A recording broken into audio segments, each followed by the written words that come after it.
You are listening to the Ready PDM Network. Are you ready? This episode is brought to you by Under 10 Consulting. For many organizations, it seems products get released by individual heroics. Yet most organizations need a small number of living documents, fewer than 10, to manage their products and services. Contact Under 10 for a product playbook designed specifically for your organization. Hello, Ready Product Radio heads, and welcome to another exciting episode of Ready Product Radio. This will be our final episode of Season 1, and it features our good friend Steve Johnson and a talk he gave at Boston Product Camp 2016 entitled, What to Do When the Product is You. Ready Product Principle number 25 is inspired by Robert Pirsig. The product you are really working on is a product called yourself. Enjoy the show. Are you ready?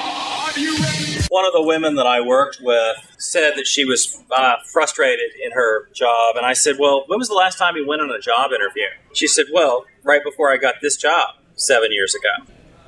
And I said, as your manager, and I actually wasn't her manager, as your manager, I require you to go on a job interview every year. She went on a job interview, came back and said, wow, I have a pretty sweet deal here. I talked to another person and I gave the same advice. He came back and said, I found out I'm getting screwed where I currently work. Got a great new gig. And I think what happens is we don't interview once a year and we start getting trapped. Back in the day, my father worked his entire career at General Electric. Right out of college, he took a job at GE. He stayed there almost till retirement when they sold his business to some other company. And he had to choose whether he goes to the new company in the new retirement program or retires early and takes the GE retirement program. And somewhere in my father's lifetime, this whole lifetime employment thing disappeared. And yet I don't know that we're really embracing that. I mean, we're all free agents. It's so obvious in Silicon Valley where, somebody will be in a position for 3 weeks and then take a job across the street for twice the money.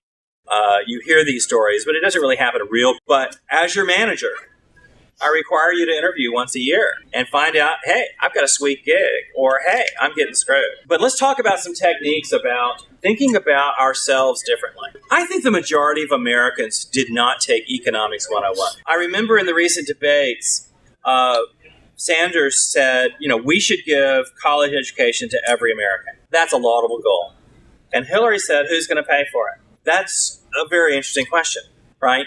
I live outside Washington, D.C. I live in a place called Gainesville, Virginia, and I encounter a lot of government people, and they're just not like humans. They're not like you and me. They don't think of themselves as being service providers. One of my friends said, well, the government's job is to hire people who can't get jobs elsewhere.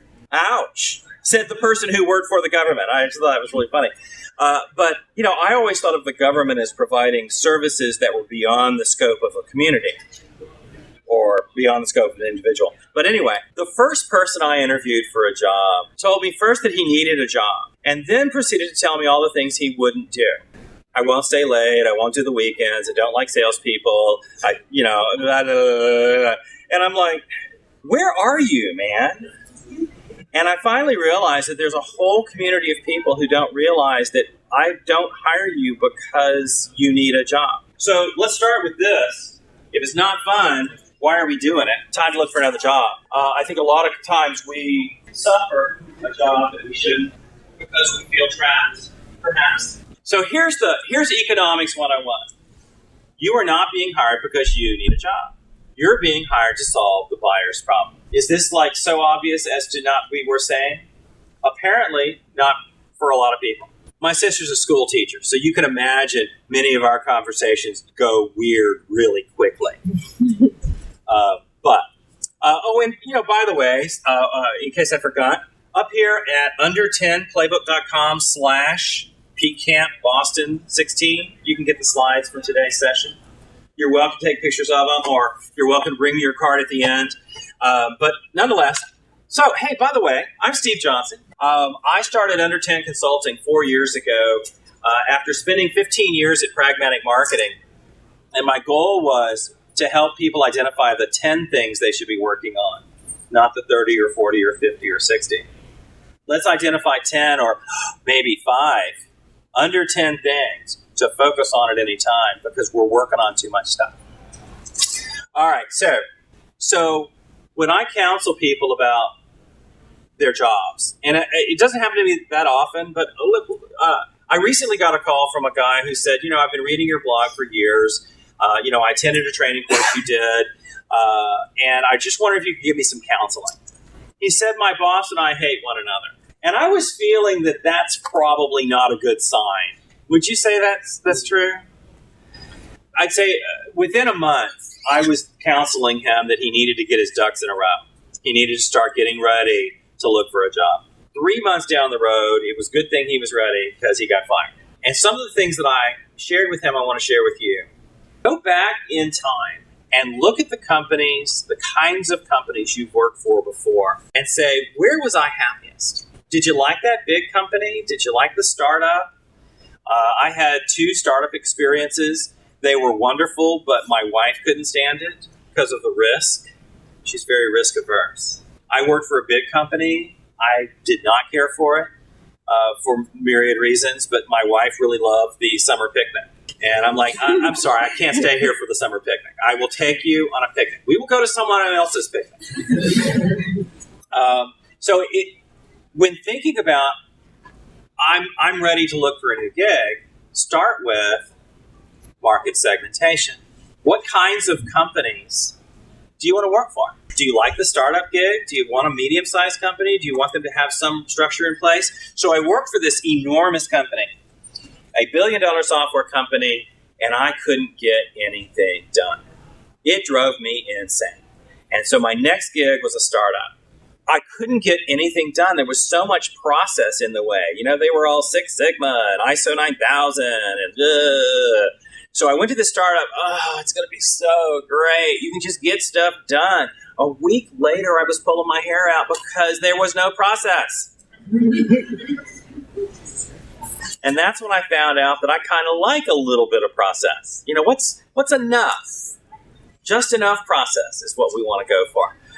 So maybe a startup isn't the right gig for you. Maybe a large company is, or vice versa. So think about the kinds of companies you want to work for, and then think about what kind of people you like to work with.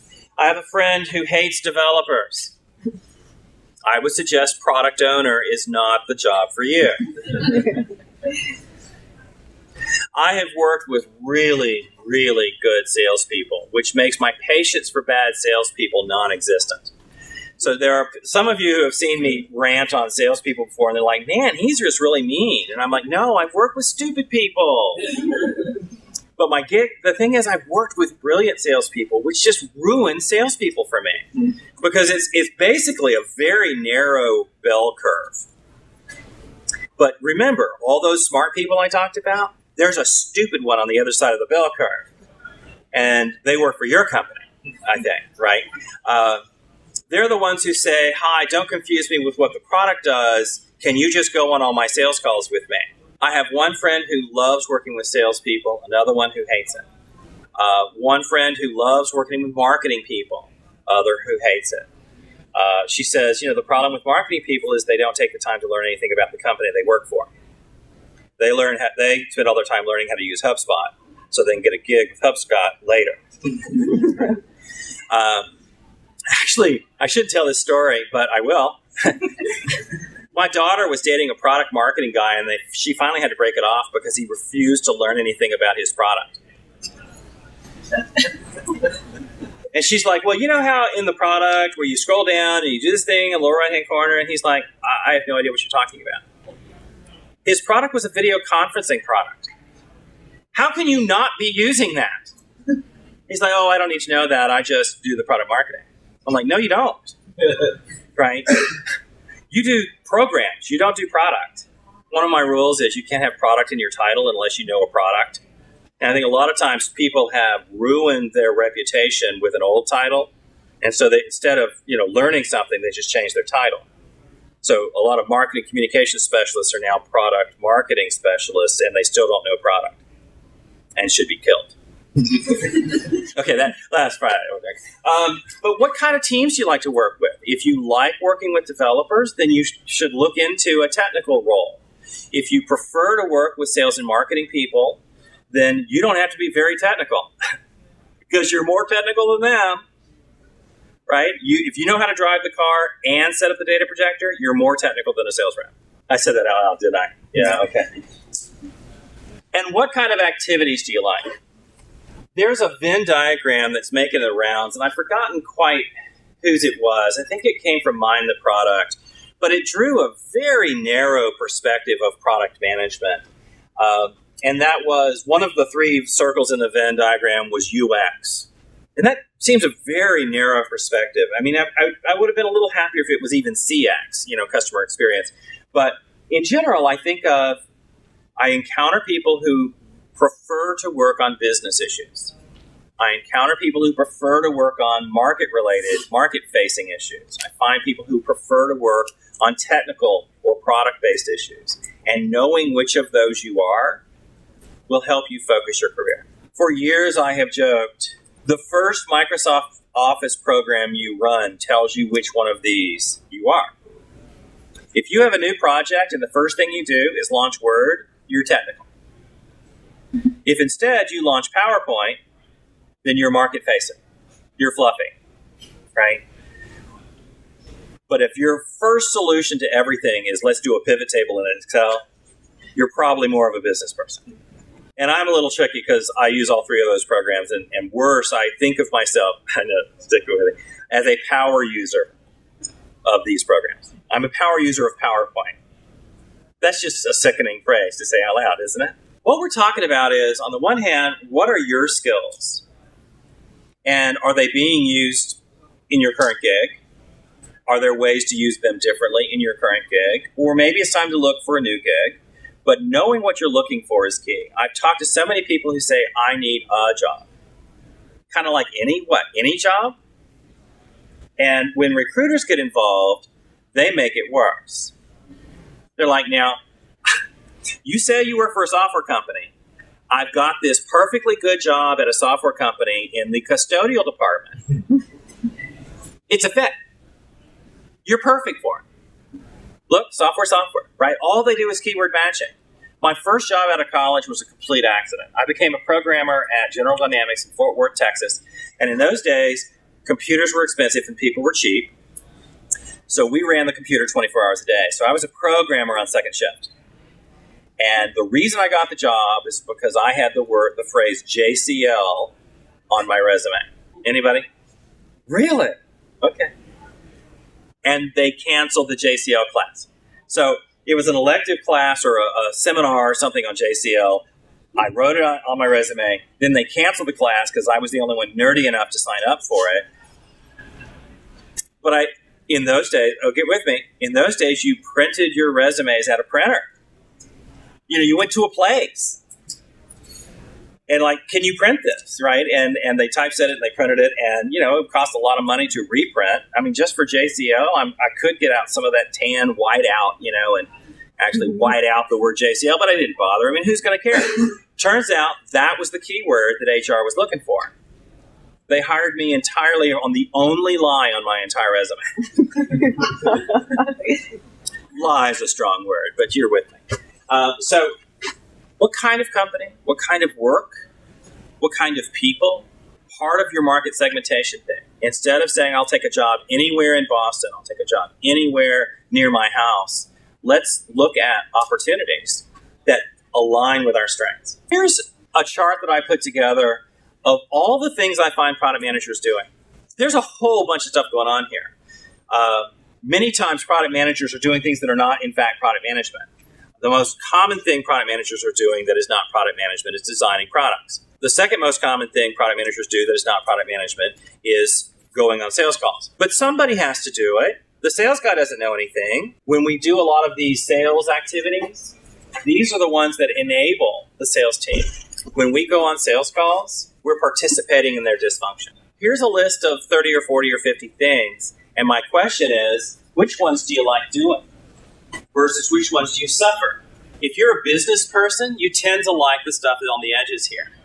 The planning things, looking at idea definition and vision and defining your competitive landscape and doing competitive positioning and defining our markets. These are kind of business things. Some of these things are more around promoting our product or developing our product. And oh, by the way, for those of you who are agile, when we do a retrospective, we're also supposed to do this kind of retrospective, the business retrospective and the market retrospective, not just the process retrospective.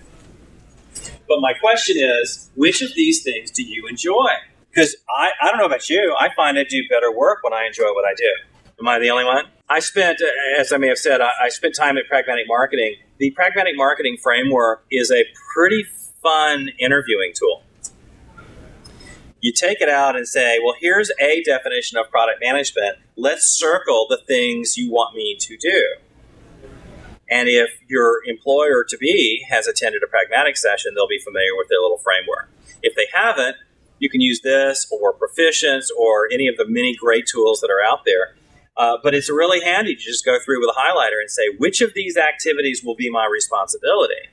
And they say, oh, well, gosh, yeah, you'll be doing a lot of this stuff, but we need to add a few things. Carrying the sales guy's bag. Reading aloud from SharePoint. Correcting the mistakes and commitments that salespeople have made. Well, maybe you say, gosh, that definition doesn't seem very attractive to me. But it's a handy tool to get out some of the baggage that you may be getting yourself into in a new gig. It's also a handy tool to help you identify how the job is in your existing gig. A company I'm working with in a couple of weeks, they have a massive issue with ownership. Does product management own that? Does product marketing own that? Does product strategy own the other thing? What does a product owner do? What does a product strategist do? It's a mess. And so starting with this set of activities is a way to get there. Is it a bad sign if you show them the framework and they just point to it and say yes? That feels good. Well, in a startup, that isn't it? You're our first product manager. Welcome aboard. Do you do all that and anything else that needs doing? Unfortunately, that's more than a man week. So guess what? Some of these things are not going to get done. And the question is, which ones are they? And the answer is, which ones do you like doing? Because those are the ones that are going to get done. So if you like supporting sales and marketing, and I love working with sales and marketing people, I really do, despite my snarkiness. I love working with sales and marketing. I like this kind of stuff. I'm less good at getting into some of the tediousness that I often run into on the product side. But you may be the exact opposite. What I'm really getting to here is if we start thinking of ourselves as a product, then we start thinking about what features we have as products that solve problems for buyers, employers. I developed a tool a while back that I call Aspire. I use it as a filtering mechanism for new product ideas. So the CEO comes into your office and says, God spoke to me in a dream. We totally ought to get into the apparel business. Software, apparel, they both have E's in them. We should totally get into that. Okay, let's ask ourselves some questions. Do our clients look to us to solve this kind of problem? Do we have proven methods in place or systems in place for doing, hard goods sales versus software sales? Are we fanatical about sports apparel? Have we solved this problem in a unique way? Do we have the ability, the resources to deliver? And do we have expertise? Do we have proven skills in this area? And the more you can say yes to that, the better the idea is as a fit for your organization. This really gets to, what are your core competencies? What are your critical capabilities? So let's leverage that. Couldn't you fill out this same thing for yourself? I have experience in medical software. You have authority, right? Look at this list and say, what do you have in your space? And so somebody comes along and says, we've got this great janitorial job at a software company. You can quickly say, that doesn't leverage any of my strengths. But that's what this chart is really about, helping you identify your strengths so that you're able to position yourself to your buyer. One other technique, and this is really for the managers in the room. Well, no, it isn't. It's for everybody. One thing I used to do with my team was I would say, it was always kind of tricky, bring me your resume and let's look at it together. And they would say things like, do I need to have a current resume? And I'm like, yes, you totally do. And they're like, am I going to need it this Friday? And I'm like, oh, no. We're doing career counseling, right? So I have my guys bring me their resumes, and I look it over and say, gosh, you're not calling out some of your real strengths back to my Aspire chart, the prior chart. But what are some of the things that you want to be able to do in the future that you don't have experience with yet? Because those are going to be your objectives for this year. So one of my friends, one of my employees said, I don't really want to be a trade show person, but I'd like to know the mechanics of it. Everybody else thinks trade shows are easy. There's a simple rule that I use in management. Everybody thinks everybody else's job is easy, or nothing seems hard to people who don't do it. So how hard's a trade show? I mean, we're going to go to to Nerd World. We'll set up a booth. It's like, 15 minutes prep, right? No, apparently there's more to it than that. Well, we're going to launch a new software initiative. That's just a spreadsheet, right? Couple, 3 items, we're good. No, there's more to that.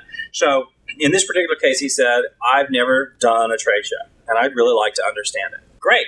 So I assigned him that as a objective for the year so that next year his resume will have it. But this year, that meant he was the assistant to my trade show person for one trade show, and then she was the assistant to him for the second trade show. And then in the third quarter, he did the trade show by himself. This is the kind of conversation that should be happening between manager and employee. Just at a glance, is anybody having that kind of conversation with their manager or employee? Good answer. Good answer. Oh, 3. 3 out of 40. Wow. Thanks for that insight. Let me ignore you now. I have a friend. Yeah, he'll have to be a friend. I have a friend. No, I have a friend who says my company is doomed.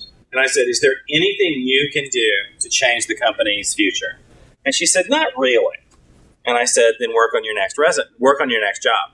Let's work on your resume now for your next gig. I mean, if they're truly doomed, I'm not saying, be a revolutionary inside the building, but if the executives continue to talk to one another instead of the market, if they continue to say, oh, it's just programming, that's not hard.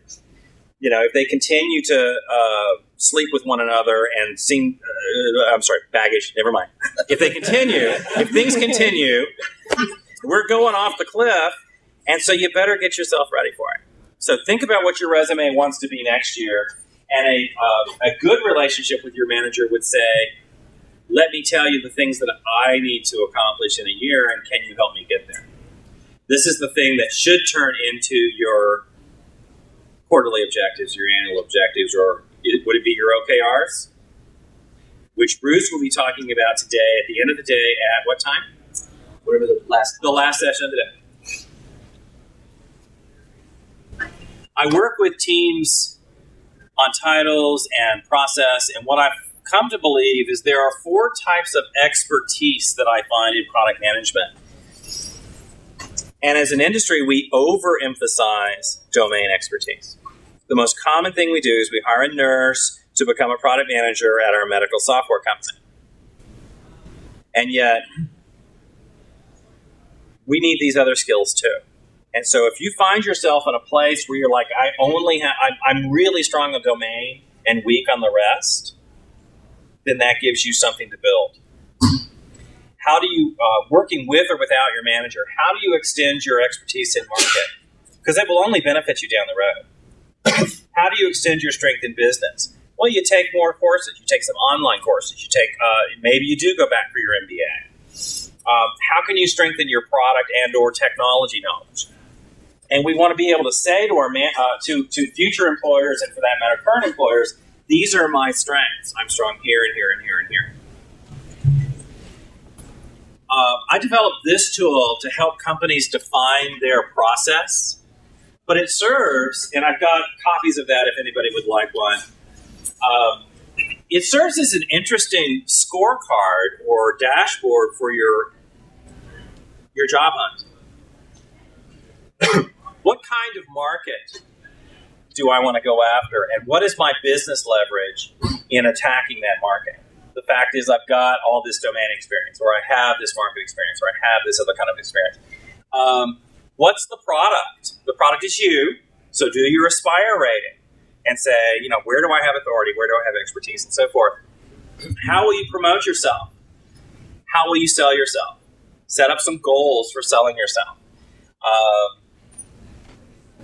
I have no idea why I put this here. What is your ultimate, your personal goal in terms of achieving that market, and your business goal? That is, what salary range are you looking for? You're a product, so let's do the stuff that we know how to do in product. Real quickly, you've probably learned the Regis McKenna format of positioning. The key is, if you use the word unlike in any of your documents, that's from Regis McKenna, or popularizing crossing the chasm. Couldn't we do that for ourselves? I'm a senior technology-oriented product manager. I'm looking in this market segment for a group who has this problem. I'm unlike my competitors because I have this unique selling proposition. Shouldn't that be, I don't know, somewhere at the top of maybe your resume?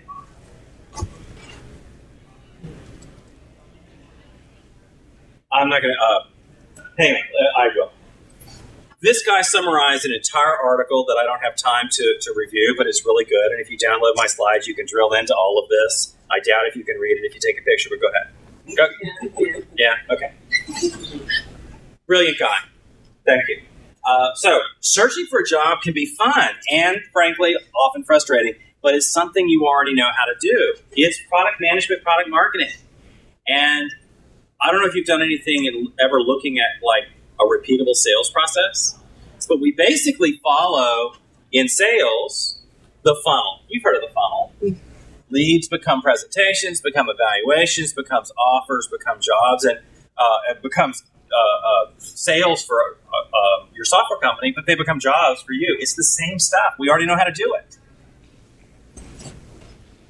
A couple other quick notes. A resume is a spec sheet. Nobody reads it. They're looking for keywords to see if you meet the spec. A cover letter is a form of a marketing slick, where the cover letter says, I assume you're going to read at least the first half of the cover letter. And so in the first engagement we have with a potential buyer, client, employer, we need to say why we're uniquely qualified. Which seems to be, I went back, should be something like this, right? But adapted specifically to that job opportunity. And I think it happens to me a lot. People say, "Hey, Steve, if you find anything in your area that would be good for me, here's my resume." Wrong answer. Let's identify a client who's looking, or a client that's not looking, but you're uniquely qualified to serve, and contact them through phone or through a letter, or through a blog post. I found this about a week ago. This is a redesign of iTunes by a product manager who says, it's not meeting my problem. It's not solving my problems anymore. It's become a media hub. It's no longer a music player. And so he wrote a blog on how the problems he had with iTunes and his suggestions for improving it in terms of solving problems. Could we not do the same? Pragmatic Marketing recently put out their jobs, their salary profile. It came out a couple of weeks ago. Here's a page from it. And it's really handy to know, just like when you buy a car, it's handy to know what kind of money we're talking about. So you can pull that off of Pragmatic's website. My friend Karen Wudashek says the most common mistake people make is They stop selling themselves during the interview. Along the way, they get tired, their blood sugar drops, they need some coffee, they have to go to the bathroom, or they think they're not interested anymore. So my final bit of advice, you're not there for a job, you're there for an offer. Your goal is not to get a job. Your goal is to get an offer. And if you get the offer, you're able to say, hey, in the cold light of day, I actually think I want this now. Or you can begin negotiating.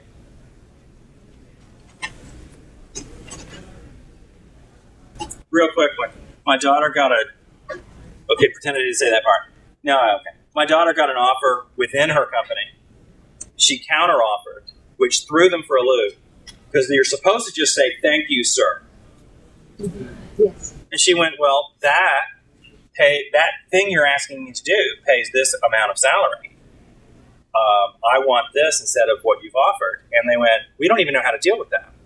And it took them 2 weeks, and they finally came back and said, okay, we'll split it with you. And she's like, I can live with that. Oh, with another week of vacation. And they said, oh, vacation, no problem. We can give you vacation because we know you never take it. So, you're a product manager, if you are, and you're a product. Which means you're already good at the skills you need to move internally or externally. You need to think of it that way. Instead of somebody might maybe give me a job if I plead with them, it needs to be, you know what? I'm a problem solver. You have problems. I have the skills to solve them. This should be a very positive experience. Because when I do my job right, there's no sign of it. Disasters fail to occur. I love that definition of product management. My real point today is you know how to do this. Once you just make that mental shift, when you start saying, I know how to solve the buyer's problem, then it totally changes the conversation.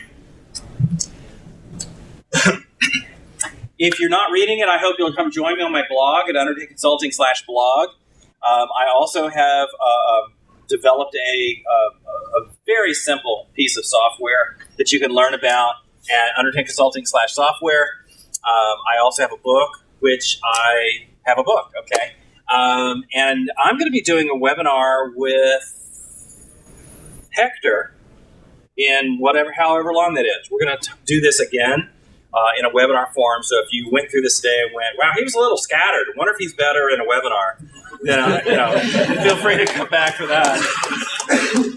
Here are my coordinates, so you can feel free to stay in touch with me. Again, the slides are up on my website, and I can send you an email to that effect. If you want to have me send you a copy of the slides, bring me your business card. Product management is a wonderful job. It touches every part of the organization.